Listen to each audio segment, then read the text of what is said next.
Hello mga idol, magandang buhay sa inyo lahat mga idol. Mayroon kasi tayong nakilalang isang batang masipag talaga sa pag-aaral. Tara tanungin natin siya kung ano ba talaga ang pangarap niya sa buhay. Hello po, magandang gabi po. Magandang gabi din po. Ano po bang ginagawa niyo? Ay, nagre-review lang po para sa upcoming exam namin. Nasa ano na ba kayo? Nasa kolehiyo na ba kayo? Opo, Ano po bang course niyo? education po. Naku, ang ganda. Ano po bang pangarap niyo sa buhay? Actually po, dalawa po yung pangarap ko eh. Maging nurse at saka maging education. Pero mas preferred ko po yung pagiging education. At saka maging successful din po in the future. Ganun ba?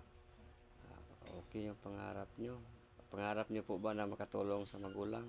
Opo, pangarap ko din po na ako na po yung maging bahala sa kanila. At saka matulungan din po sila sa pang-araw-araw po nila.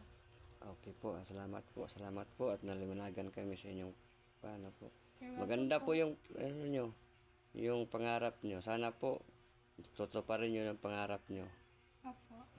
Salamat po. Thank you din po.